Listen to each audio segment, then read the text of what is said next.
IPL കഴിഞ്ഞാൽ ഇന്ത്യയുടെ ആദ്യത്തെ സീരീസ് സിംബാബ്വേയുമായിട്ടാണ്. ജൂലൈയിലാണ് ഇത് നടക്കുന്നത്. ഇന്ത്യയുടെ യുവതാരങ്ങൾ മാത്രമേ ഇതിലുണ്ടായിരിക്കുകയുള്ളൂ. ഇപ്പോഴിതാ ഈ ഒരു സീരീസിൽ സഞ്ജു സാംസൺ ക്യാപ്റ്റനാകുമെന്നാണ് അറിയാൻ സാധിക്കുന്നത്. സിംബാബ്വെ T20ക്കുള്ള ഇന്ത്യയുടെ ടീമിനെയാണ് നമ്മൾ ഇന്നത്തെ വീഡിയോയിൽ നോക്കുന്നത്. ഇതുപോലത്തെ IPL ന്യൂസിന് വേണ്ടി ഈ ചാനൽ മറക്കാതെ സബ്സ്ക്രൈബ് ചെയ്യൂ.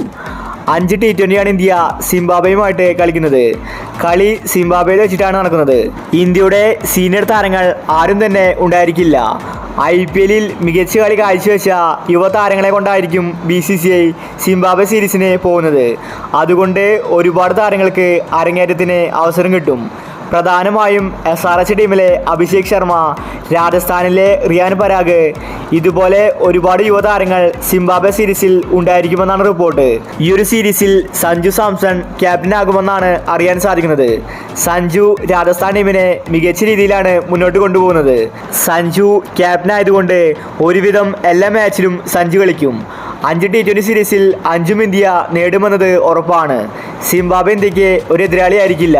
യുവതാരങ്ങൾക്ക് കഴിവ് തെളിയിക്കാൻ വേണ്ടിയാണ് BCCI ഇതുപോലത്തെ ഒരു സീരീസ് വെച്ചിരിക്കുന്നത്. ലക്നൗ ടീമിലെ മായങ്ക് യാദവിനെയും ടീമിൽ ഉൾപ്പെടുത്തും. വളരെ വേഗത്തിലാണ് മായങ്ക് പന്തെറിയുന്നത്. ഇഷാൻ കിഷനൊന്നും ഈ സീരീസിൽ ഉണ്ടായിരിക്കില്ല. കീപ്പർമാരായിട്ട് സഞ്ജുവും ജിതേഷ് ശർമ്മയും ടീമിലുണ്ടായിരിക്കും. സഞ്ജു ക്യാപ്റ്റനായതുകൊണ്ട് ആരൊക്കെ ഇറക്കണമെന്നത് സഞ്ജു ആയിരിക്കും തീരുമാനിക്കുന്നത്. നടരാജനെ ഇന്ത്യൻ ടീമിലേക്ക് തിരിച്ചു വിളിച്ചേക്കുമെന്ന റിപ്പോർട്ട് വന്നിട്ടുണ്ട്. നടരാജൻ വിക്കറ്റ് വേട്ടയിൽ മുൻപന്തിയിലുണ്ട്. ആ പഴയ ഫോം താരത്തിന് വീണ്ടെടുക്കാൻ സാധിച്ചു. അതുകൊണ്ട് T20 സീരീസിൽ നടരാജനെ ഉൾപ്പെടുത്തിയേക്കും. സൂര്യകുമാർ, ഹാർദിക് പാണ്ഡ്യ, ജഡേജ തുടങ്ങിയ താരങ്ങൾ ഉണ്ടായിരിക്കില്ല. രാഹുൽ ത്രിപാഠിയെ ടീമിലേക്ക് തിരിച്ചു വിളിക്കും. സഞ്ജുവിന്റെ ഒരു വെടിക്കെട്ട് നമുക്ക് ഈ ഒരു സീരീസിൽ കാണാൻ സാധിക്കും. അപ്പോൾ ഇതുപോലത്തെ ക്രിക്കറ്റ് ന്യൂസിന് വേണ്ടി ഈ ചാനൽ മറക്കാതെ സബ്സ്ക്രൈബ് ചെയ്യൂ.